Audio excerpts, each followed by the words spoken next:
Perambalur police ने हमें alert किया था कि सर भीड़ थोड़ी ज़्यादा है, देर हो गई है, मत आइए। ऐसा तो हमारे पास कोई चारा नहीं था, पुलिस कहेगी तो हमें मानना ही पड़ेगा ना। उसी समय पेरम्बलूर के लोगों की सुरक्षा को भी ध्यान में रखते हुए हम भारी मन से वापस लौट गए। उसके बाद हमने पेरम्बलूर निर्वाचन क्षेत्र के लोगों से माफ़ी भी मांगी। उसी तरह नामक्कल की वो मीटिंग खत्म करके जब हम करूर आ रहे थे तो करूर पुलिस हमें अलर्ट कर सकती थी ना।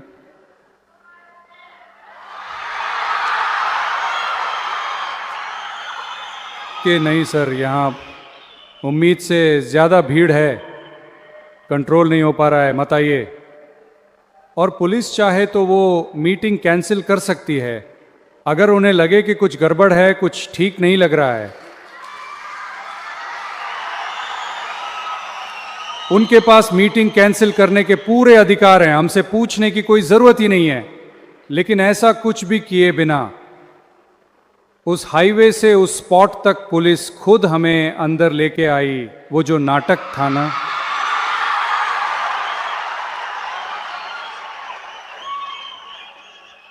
मैं मान गया, पूरी तरह मान गया। उस दिन जब करूर पुलिस से बात हुई तो मैंने उन्हें थैंक्स भी कहा था। मुझे नहीं पता था कि ऐसा कोई नाटक चल रहा है।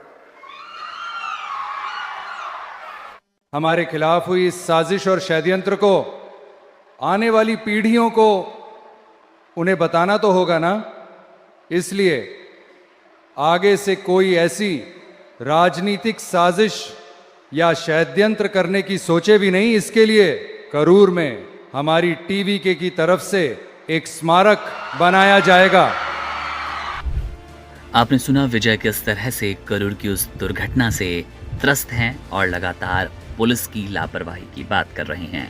करूर तमिलनाडु में सितंबर 2025 में अभिनेता, राजनेता और टीवी के प्रमुख विजय की जनसभा के दौरान भारी भीड़ उमड़ी थी। कार्यक्रम स्थल पर लोगों की संख्या अनुमान से ज्यादा थी। बैरिकेड्स के पास अचानक धक्का मुक्की हुई और देखते ही देखते भगदड़ मची।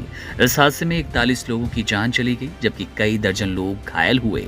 घटना के बाद भीड़ प्रबंधन, सुरक्षा व्यवस्था और प्रशासन की तैयारियों पर गंभीर सवाल उठे।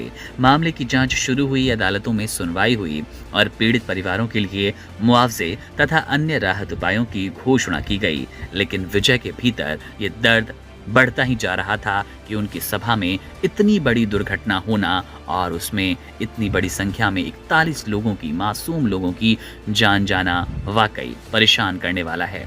सरकार में आने के बाद अब विजय ने साफ तौर पर उन लोगों को जिन्होंने इस सभा में जान गंवाई थी श्रद्धांजलि अर्पित करने की कोशिश की है। इसके साथ ही कहा है कि एक स्मारक बनाएंगे, टीवीके के फंड से एक स्मारक बनाएंगे, इन लोगों की श्रद्धांजलि, सच्ची श्रद्धांजलि प्रस्तुत करने के लिए, दिखाने के लिए।